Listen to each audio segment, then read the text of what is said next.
はい、皆さんこんにちは。今日はですね、静けさの森ダイアローグシリーズ2連投ということで、前回ともうほとんど人入れ替わってますかね。はい、何人か多分連投していただいている方いらっしゃると思いますけれども、今日はですね、アートプロジェクトに関して特別ゲストを2名お招きしております。1人目はですね、アドバイザー、この実は静けさの森のアートプロジェクトと、そして、ベターコービングパビリオン、両方ともですね、アドバイザーとして関わっているのが福武秀明さんです。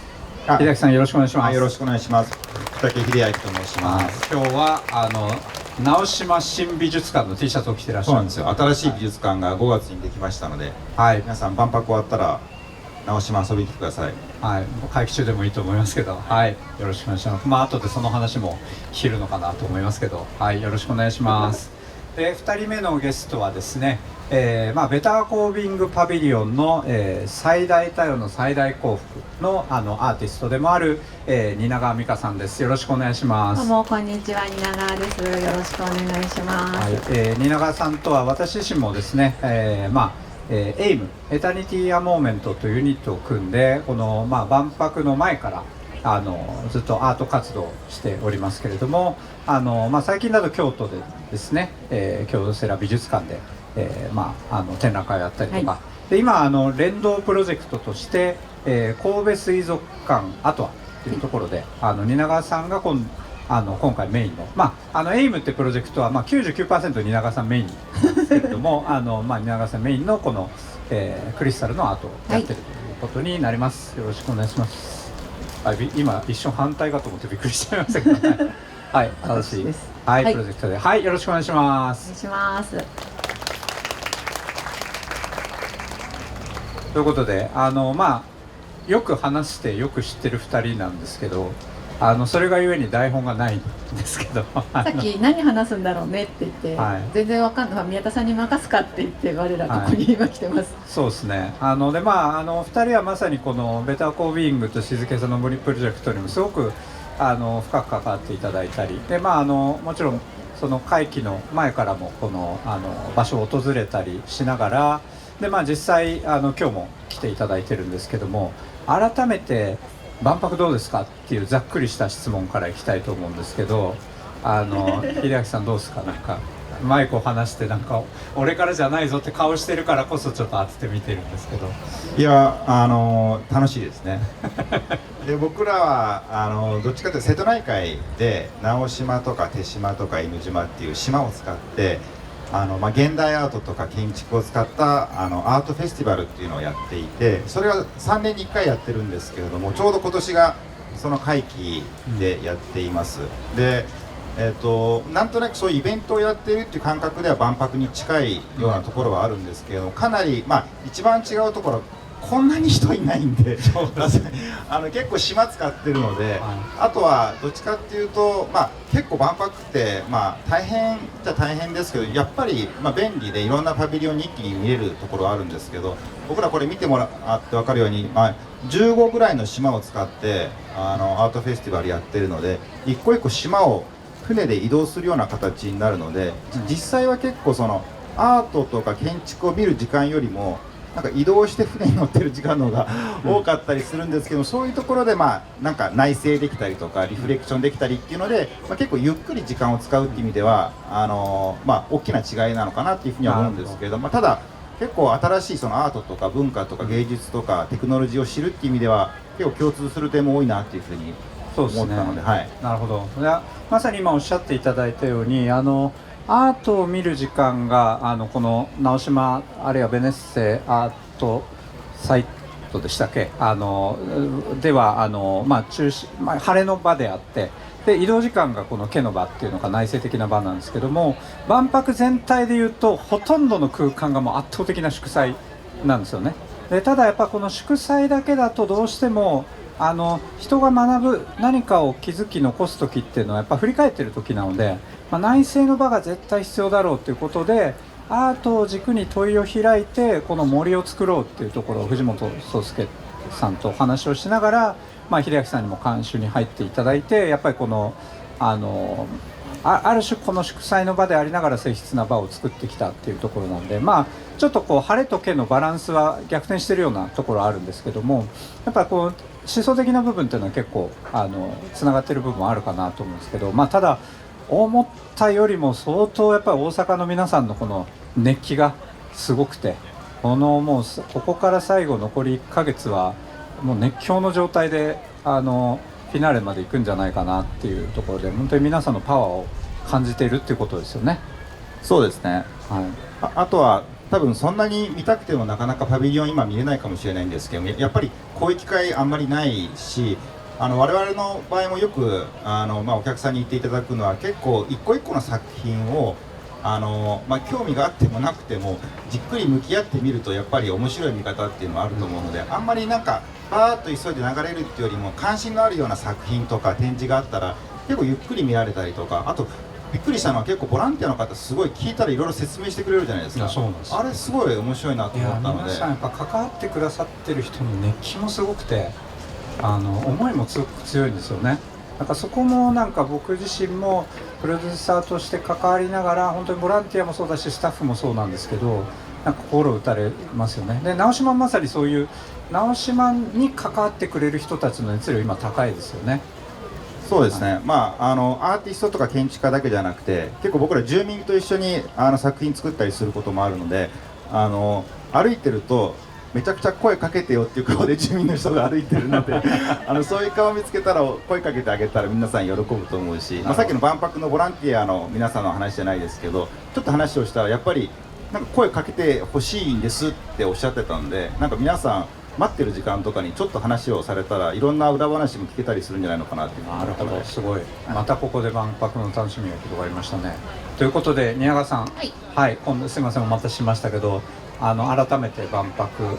もう何回もいらっしゃって、ご家族と来られたりとかっていうふうに伺ってますけど、どうですか？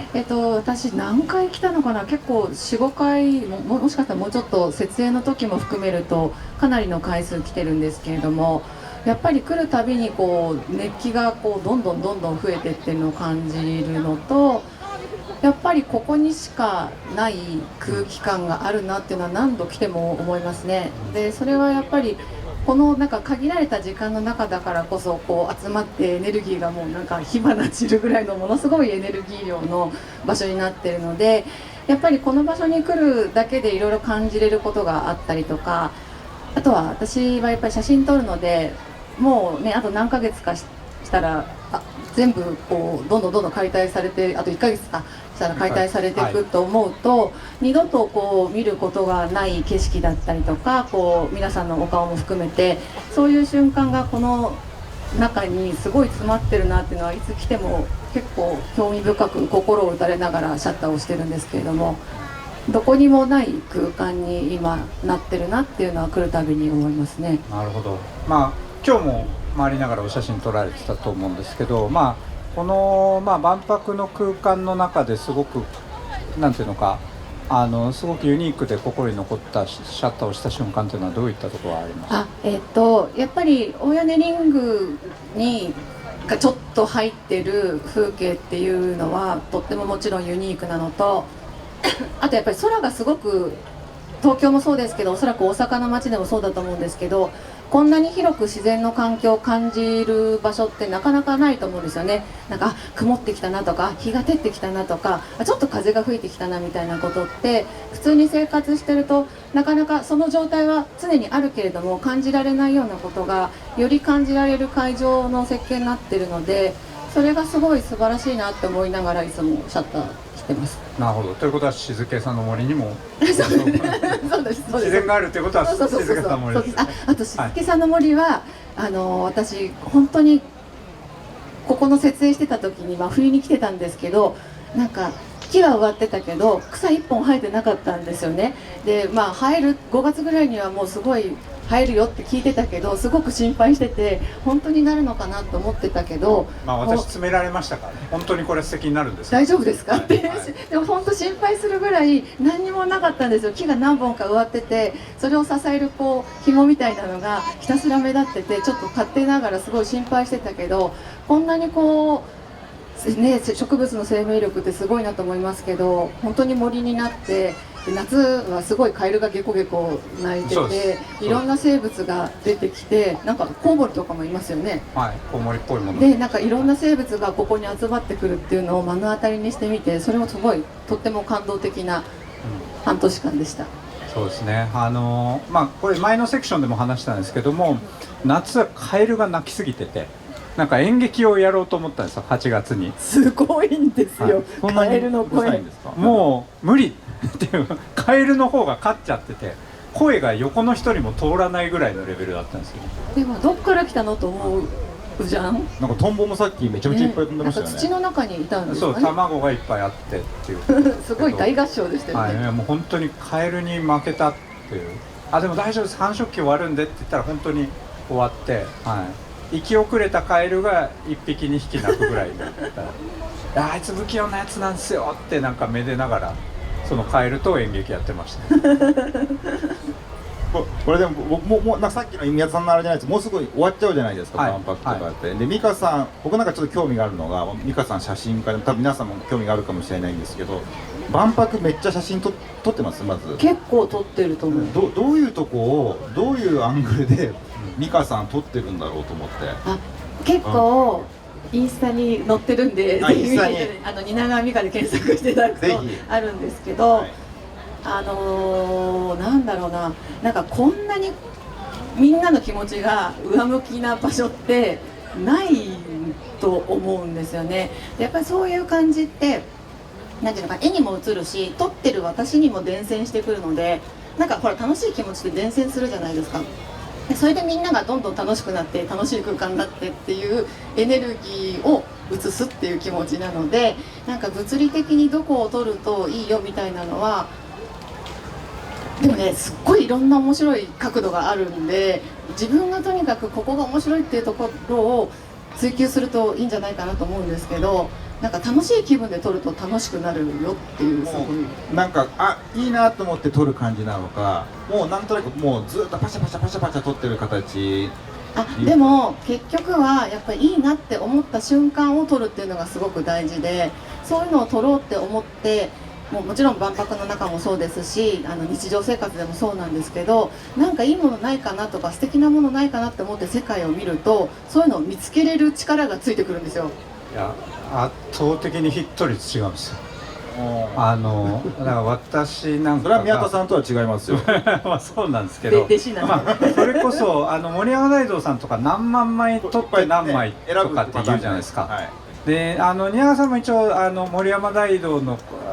一つの精神的後継者の一人とも言われて、仲もいいんですけども、いやいやヒット率が違いすぎんだろうっていうぐらい、僕なんか1000枚取って1枚残るかどうかなのに100枚取って10枚すごいのが出るんで、全然なんかで後から振り返ると、その選んだ10枚っていうのはその時の気持ちも覚えてる形の写真。やっぱりそうなんか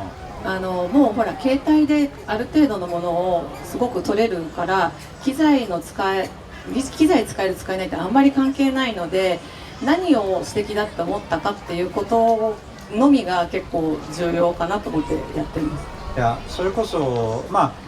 蜷川さんの作品は実は静けさの森ベターコービングパビリオンカタログっていうアートブックがあって、2人クレジット入ってますけど、今すいません、売り切れです。売り切れなんですけど、もうしばらくしたら並ぶのと、ウェブでも Amazon でも買えるようになるのでぜひなんですが、そこの写真の3分の1ぐらい蜷川さんが撮ってる。そうですかね、結構撮りましたね。はい、結構撮ってるんですよ。はい、でその時も藤本さんとも話したんですけど、うちのパビリオンを撮るのは敷地に入れる人限られてくるんで、少ないですけど、リンクはそれこそ2000万人以上が多分撮ってるわけじゃないですか。何回も来ていっぱいで、こんだけ人が来てこんだけ撮ってるのにすっごいユニークなんですよ。で藤本さんはそのリングの写真を全部X でこう見ながらピックアップしてるんですけど、こんな写真見たことないですっていうのが。美香さんが撮ったやつ。そうそれ何なんですかね。だってずるいじゃないですか、美香さんだけそんな才能があって。だってそれこそ桜ね、蜷川美香さんの桜の写真見たことある人いると思いますけど、それこそね、何百万人とか何千万人の人が今まで桜撮って美香さんだけこれ蜷川美香の桜ってわかるじゃないですか。不思議ですね。加工とかそんな感じじゃないですもんね。加工はあんましない。あんましないですよ。はい多少なんかサイド上げたりはしますけど、でもよく携帯で桜の写真を送ったりするんですよ。同じとこを通って同じ写真撮ってるんですけど、なんか送られてくる写真が毎回異常にクオリティが高いんで、まあそれは当たり前なんですけど、なんかね、嫌な気持ちになります。嫌な気持ちにならないでください。最初嬉しいんですけど、なんでこんなに違うんだろうと思って。最終的に悪口で締めないでください。まあまあでもそれぐらい違いますよねって。こういう写真。これ iPhone でしょ？ iPhone です。まあこれもね、だから長らく写真界ではまあというか今でも異端視されてるんですかね。されてると思います。はい、なんか長らくこうピンボケしてるのは写真じゃないみたいな言われてたんですけど、なんかその歴史自体も覆してきてるっていうことですよね。なんか多分宮田さんとか秀樹がものを作る時もそうだと思うんですけど、こうじゃなければいけないみたいなことをどれだけこうそこから自由になれるかみたいなスタート地点って結構重要かなと思っていて、なんかこういい写真を撮らなきゃいけないみたいな、まあ、写真でいうとっていうことからいかに解放自分をさせれるかみたいなところが結構重要で、そうするとなんか見たことない角度になったりするんだと思うんですけど。で実際あれ印象派の話もしていいんですか？どうぞどうぞ。はいはい、いやなのでまさに実際印象派にもちょっと通じるところがあるなって思ってて、モネとかが活躍してた時代ってアート界の本流、アート界の本流って何なのってみんな思ってるんですけど、その当時のその本流からは軽んじられてたわけですよね。こんな分かりやすいとものはアートじゃないよって言ってたんですけども、でもその時に歴史に残ったのは印象派だけだったんですよね。だから分かりやすさでもあり本質でもありみたいなところがありつつ、まさにその印象派の流れを組むフランスの人たちからちょっと印象派の後継者の一人だっていうことで、指名されて今度展覧会もフランスでやるんですよね。ノルマンディーでやるやつ。すごい。来てください。いつですか？来年の5月かな。5月ですね。そうですね。はい、写真展。それはアートです。エイムとしていろんなのやるんですけど。はい、なんかまさにこの一瞬の光を捉えるっていうそういうこうなんていうか視点がすごく印象派の本質にこう通じていて、で油彩画でこう印象派っていうのは一つこの光とかいろいろなものを表現してきたんですけども、それがこうイマーシブ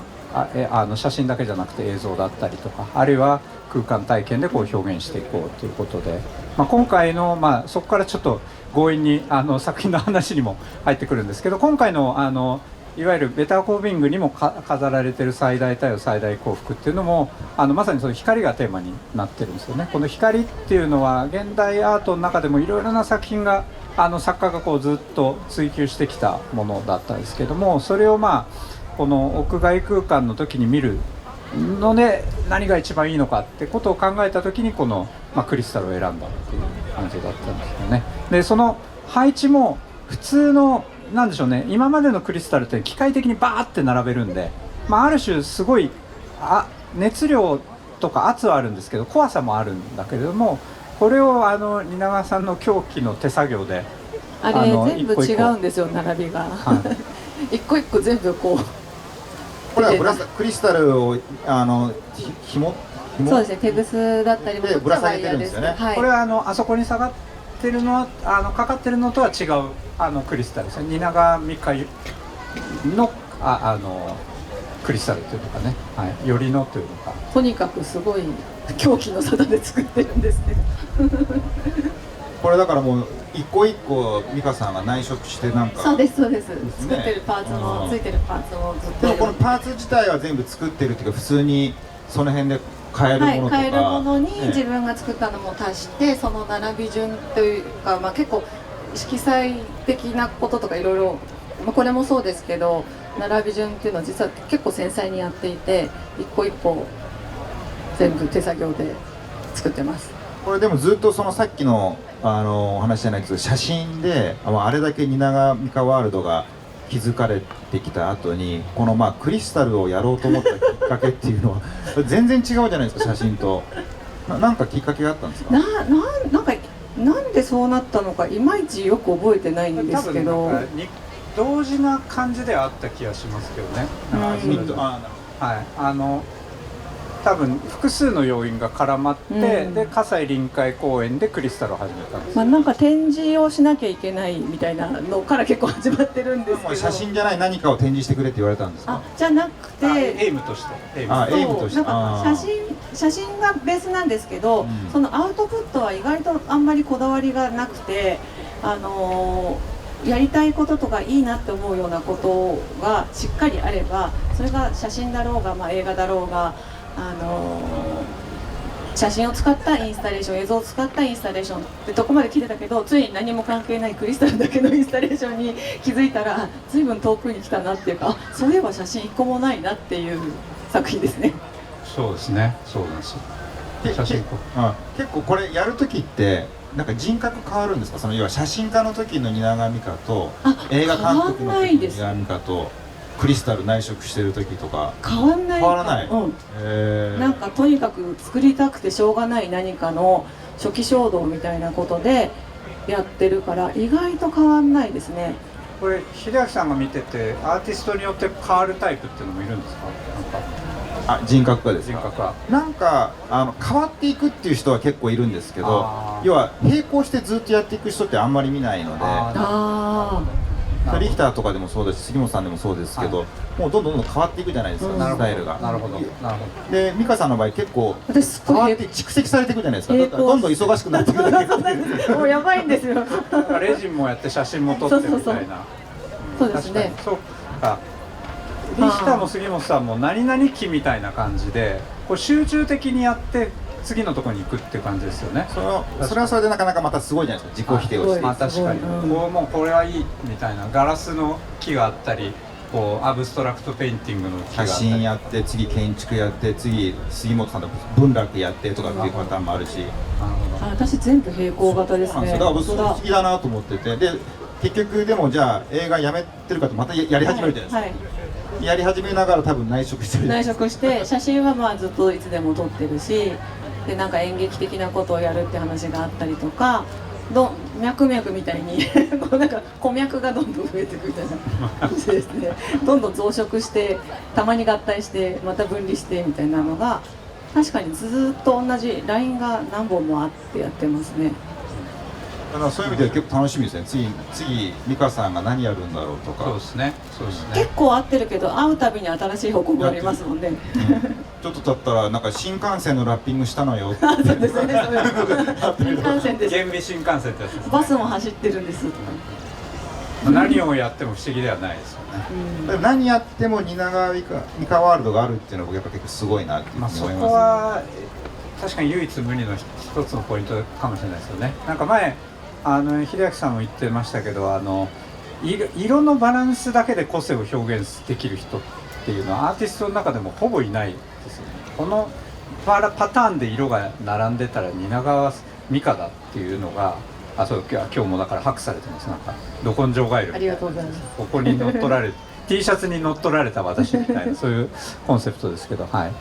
なんかそのやっぱ色パターンでね認識できるっていうのは。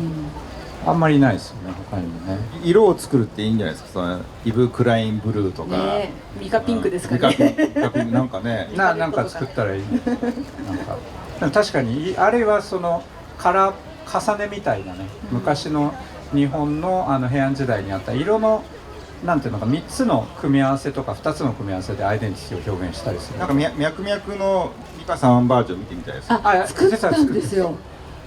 そうここのパビリオンでだけ売るんですけど、ステッカー作って売ったんですけど、あっという間に売り切れちゃってちょっとびっくりしちゃってすぐ増産かけたんですけど、まだ9月末かなか10月頭にまた入るんです。このベースのカラーに服着てる感じなんですか？後で見せますね。これを今出ないですね。はい。脈々って結構ね自由なやつなんでっていうのか IP 的に本当にこうだからこの青と赤だけじゃないくてもいいし、さらに言うと顧脈なんてもう分裂してちぎれてるわけじゃないですか。それもありですっていうような結構自由なんで、もう本当に全体がこういうカラーです。ボディが花柄でこのポンデの部分がベタで目の色が全色違うパターンとポンデの部分がお花でポンデって呼んでるんですけどでポンデリングのでボディが無地のパターンとポンデもボディも花柄っていう結構なんか飛ばしたやつをもうずーっとこっちの色かなとかしながらやってたのがあるんです。もう脈々じゃないですねそれ。でもいやまあでも脈々もすごくて、そんだけめちゃくちゃにされてるのにちゃんと脈々そうなんですだからすごい。み確かにちゃんと蜷川美香はなんか引き裂かれてもアイデンティティが残るっていうもう大好きすぎて、はい万博始まる前から脈々が大好きすぎてグッズを買い集めてたんですよ。まだちょっと風向きが荒いかった頃からもう脈々上品な表現ですね、はい、もう脈々をそうしてたんですよ。で来たらもう死ぬほど脈々買ってたんですけど並んでねショップにまあ、念願のコラボが実現したそうなんです、はい、だからまあ時期的には後乗り的な時期だけど、はい、もう愛は本人はずっとやりたかったっていう、はい、誰よりも早くって言ってもいいぐらい脈々愛が深かったんです。脈々はすごいですね、はい、で脈々の映画何ですか脈々の映画はやらないやれないです恐ろしいこと言いますね。ですごいのぶっこんでくるまあ静けさの森アートプロジェクトについて話しましょうか。ぜひぜひ。今回本当に秀明さんと話しながらアーティストもかなり秀明さんに紹介してもらったんですよね。で本当にだから秀明さんが世界中のアーティストたちとつないでた信頼とまあなんていうのかご一緒させていただきながら対話してこの場所を作っていったと思うんですけど、まあ、実際どうですかこの森ができて改めて秀明さんから。そうですね。なんか歩いてると自然に木があって森があってという形ですけど、やっぱり相当不自然で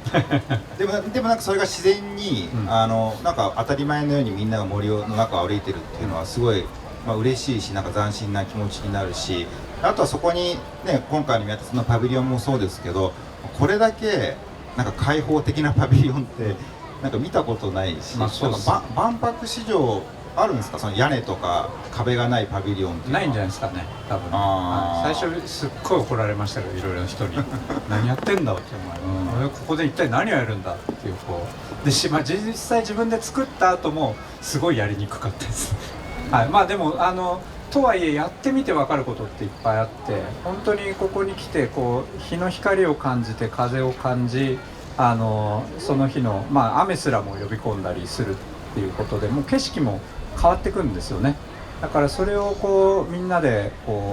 一緒に感じるっていうところになんか自分の感性もやっぱ変わってくるところはありますね。で本当に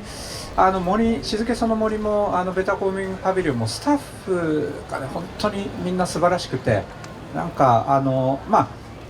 なんていうのかスタッフのクオリティに関してもすごくやっぱ誇られるなっていうところがあって、一人一人がいろいろな組み合わせで来たお客さんに対して例えば今曇ってるじゃないですか、虹は出ないんですけども、でもそう曇ってるからこその柔らかい光の良さ、自分はこういうところが私はこういうところが好きなんですよっていうのを、伝えながら子どもたちもあるいはアート好きの人たちにもコ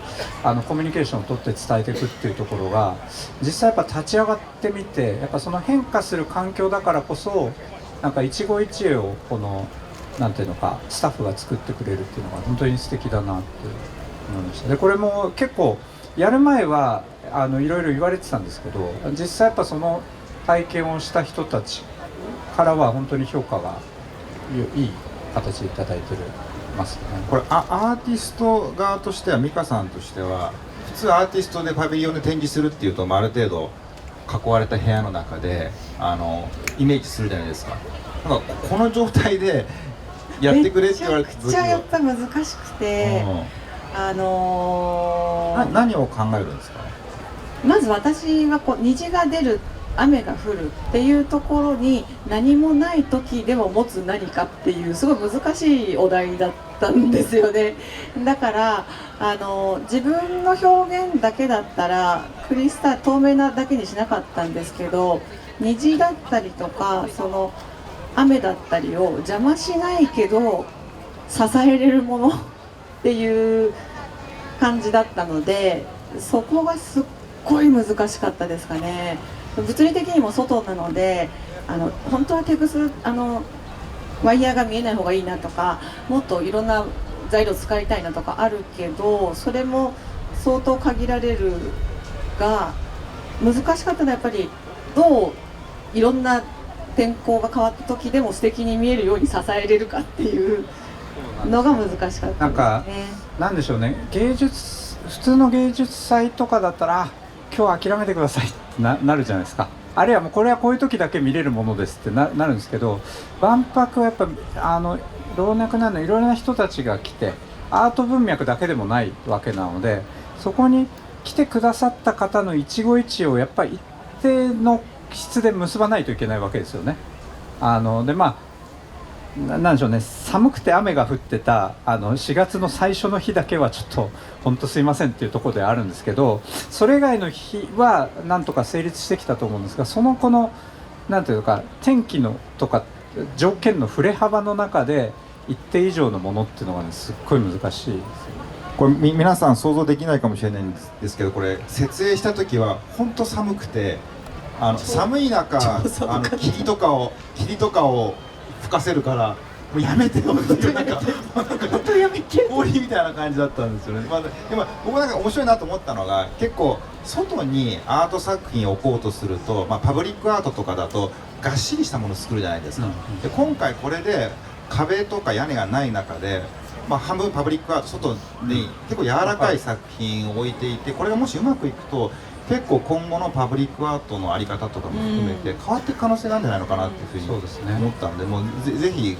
頑張っていただきたいし、もうすぐ会議終わっちゃう。でもすごい挑戦だと思います、ね。彫刻的なでっかいこうドーンとしたのが嫌だったんですよ。で嫌だ、それは嫌だ、それは嫌だ、もうちょっと繊細で有機的なものがいいって言って、そこは結構ずっとブーブーやってましたね。あとはやっぱサナ自体が繊細なんでね、やっぱそことの相性もありますよね。あそこにこうズコーンっていうやつをやっぱ作ってもちょっと違うなっていうところがあって、だからそこが多分で、やっぱり静けさの森なんで舞台が、万博全体はやっぱもうみんなこう強めの LED とかでこうガーってやるのが基本的に主体になるんですけど、そういうものも素晴らしいし、そういった展示が並ぶ中で森は内省的に静かにこう未来を立ち上げるんだっていうところがいろいろなこの条件があったので、その中でのこのパブリックっていうのか外の場所っていうところですよね。そこはすっごい条件がね複雑になってました。ちなみに静けさの森、森のコンセプトも宮田さんいろいろ考えられてたじゃないですか。静けさの森っていうネーミングも含めて、なんかどういう思いでその真ん中に森を作ろうとしたんですか。そうですね、やっぱりこれはいろいろ万博で真ん中に森作るなんてだいぶ異常じゃないですか。異常ですよね。はい、異常です。ずっと確かに一番真ん中っていうのは中心地だから、エッフェル塔が立ってきたり太陽の塔だったり、やっぱ象徴的な人工物ドーンだったんですよね。で今回はやっぱ命輝くけど、命っていうのは人だけじゃないんだと。でそこに多様な命がこうつながり合って生態系を成して、でそこに人もいた上で未来を一緒に作るんだっていうことにしたかったので、やっぱりこう木々を招いて、で生態系を作ろうと、そこはやっぱコンセプトとして重要なところであったと。で外側は基本的にやっぱ祝祭の場なので、リングとかに行くとドーンっていうものすごい圧倒的な開放感となんていうか祝祭性を感じることができると思うんですけど、それだけだとやっぱり後に残らない可能性もあるので、万博のコンセプトのこのテーマっていうのを軸に入れながら、この森っていうで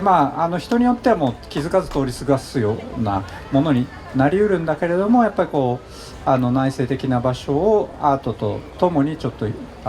問いを開く作りをしようっていう、そんなコンセプトですよね。だから開放と内省だったりで、この2つが実はリングと森っていうのはセットになってるんですよね。で、リングはその外側で、森は内側だけどもある種ボイドでありるようなこの静かな場所っていうところになったっていう感じです。なんかその中でいろいろなアーティストに結構無理をしてもらってですね、蜷川さんもほとんど中だし、塩田さんもねほとんどもう95% 以上中でやってらっしゃる方だし、いや塩田さんが外で展示するってすごいですよね。そうなんですよ、本当ですよね。はい、赤い糸のところですね。はい、赤いと、ここからはちょっと見えますけどね、夜になるとまたライトですごい叙情的な赤い光になるので、ぜひそれも建物も外側からも見れるので皆さん見ていただけるといいかなと思うんですけど、あれも今までの塩田作品にはなかった表現で、本人もすごい気に入ってますね、塩田さん。なんか全然関係ない話なんですけど、美香さんクリスタルのやつ、ちょっとなんかゲリラ的にどっか万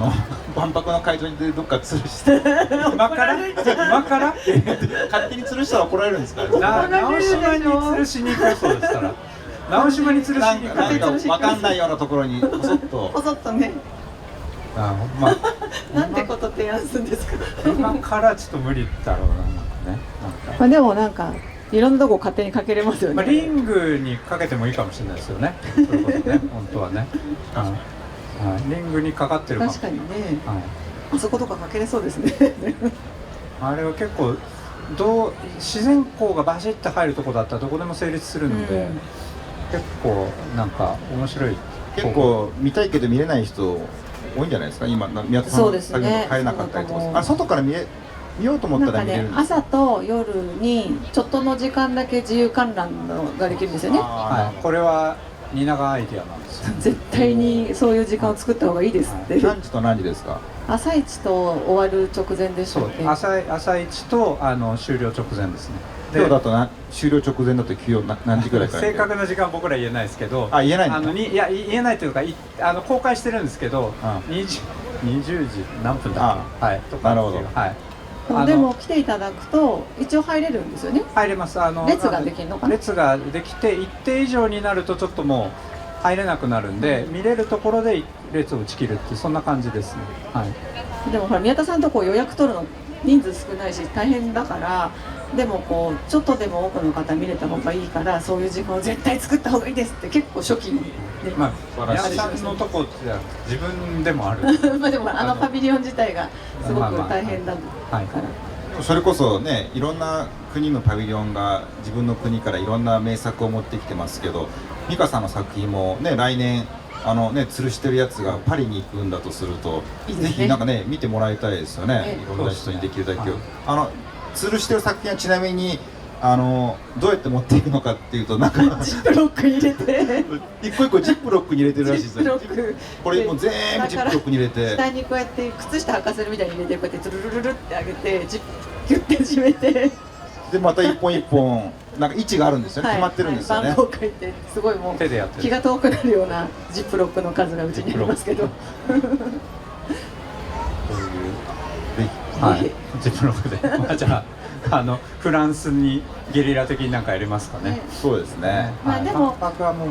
すごい話戻りますけど、グループですっごい大変だったけど、すごい大変なことをやるとやっぱ可能性が広がることってあるので、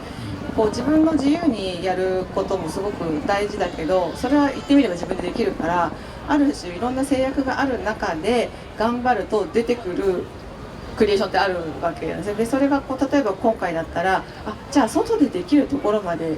なんか見えたじゃんみたいなことはすごく自分にとっても大きな収穫だったかなと思います。そうですね。そういう意味でチャレンジといえば残り時間少ないですけど、直島新美術館めっちゃ良かったですよ。本当ですか？はい、良かったです。あれもだから福武総一郎さんから秀明さんに代替わりをして、福武秀明主体のいやまあ一緒です。みんなでやってます。総一郎さんもやってるけど、でもかなりメインでやり始めた。みんなで。いやでも新しいコンセプトの秀明色相当出てるんじゃないですか。あれすごい。今までの美術館とはだいぶコンセプトがそうですよね。違います。なんかある種その住民に愛される楽しさもあり。そうですね。これそこに階段があるんですけど、美術館に入るまでが結構大変で、苦行みたいな感じで階段を登っていく。真夏行ったらやばいし、やばいかけました。はい。でめちゃくちゃ階段登って暑くて汗でダラダラになって部屋に入るとエアコンが効いてるので、サウナ的な整う感じサウナ好きですもんね。で整ってアートにいるんで、余計素晴らしいアートに見えてくるので吊り橋効果的なそういう。行きたいな。ぜひ遊びに来ていただいて、カフェなんかここでも本当にだからなんていうのか、今までの直島のサイトスペシフィックですごくこう熱量のあるこうシリアスなものとはまたちょっとまあシリアスなんですけどで素晴らしいアートなんですけど、よりなんか楽しさがある感じもあってでかつ今世界の今もあったりしてっていう、なんかすごくやっぱり直島でありながらも新しいなんていうのか可能性を開いたなっていう気がしますね。そうですね、基本的にはあとはアーティストも日本人とか、アジアの人を中心にやっているので、あと年代も結構近かったりとかするので、比較的、亡くなった方の作品を展示するっていうよりも一緒に作品を作っていって展示をしているので、若いというかエネルギッシュな美術館ではありますね。確かにそうだね。もう最国境とかエネルギーの塊ですよね。たまにです。もういつまでも老けないし若いし、すごいっすねあれね、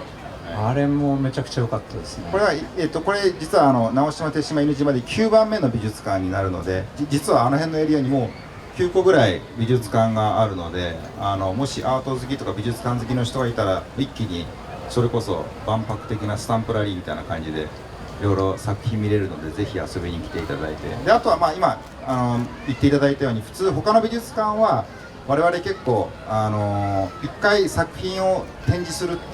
とか作品美術館作ると作品を変えないんですけど、今回の美術館は、おそらく数年おきに、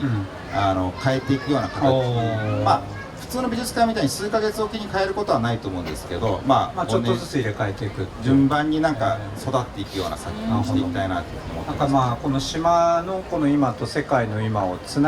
程よくつなぎながら表現していくっていう感じになる。名前が直島新美術館なので、まあチャレンジングで、要は50年後も新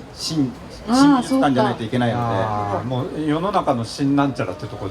古いとこばっかりですもんね。だから新であり続けるっていうことですね。それ50年後そうじゃなかったらかっこ悪いじゃないですか。そういう自分たちへのプレッシャーも込みで。なるほど。なるほど。これからちょっとお二人にこれからのチャレンジのこととかを最後に聞いていって締めていきたいですけど、まず秀明さんからまさにその新美術館でチャレンジをしたと思うんですけど、これからなんかご自身のチャレンジのこと、別に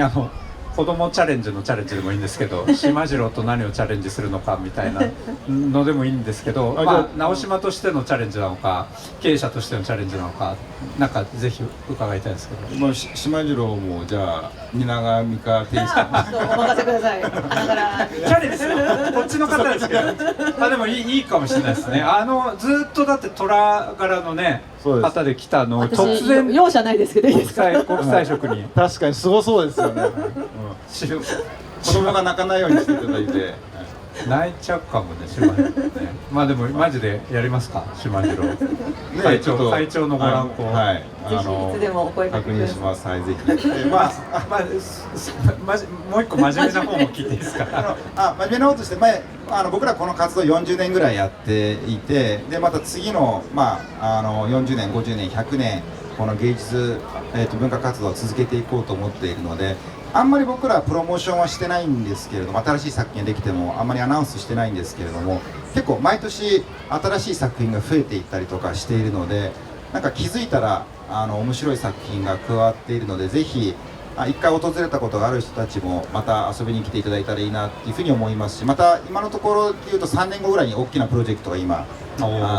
まだ全然言えないんですけれど、今ちょうど動き始めたところなんで、ぜひ遊びに来ていただければと思いますし、3年に1回芸術祭もやってますので、ぜひ遊びに来てください。静けさの森も天候によって毎回体験違いますけど、直島もね全然その季節によっても違うんで、いつ行ってもいいですよね。素晴らしい。ぜひ皆さんありがとうございます。直島に行きましょう。はい。僕も実は学会ウェルビング学会っていうのを来年3月ね。来年3月直島でやるんで、狂気の普通学会って自分のお膝元でやるんですけど、全然関係ないところで主催するっていうので、みんなを困惑させるようなイベントをやるんで、よろしくお願いします。はい、お願いします。では蜷川さん、これからのチャレンジについて。なんかもうずっとチャレンジしかしてないですよねチャレンジしかしてなくて、もういつでもなんかちょっとなんか過ごしやすくなってきたらそこ飛び出て新人から始めるっていうのをずっとやってるんで、結構チャレンジこそ我が人生ぐらいずっとやってるからあれですけど、まあ、引き続き自分で自分に枠を作らず行けるとこまで行きたいなと思ってる感じですかね。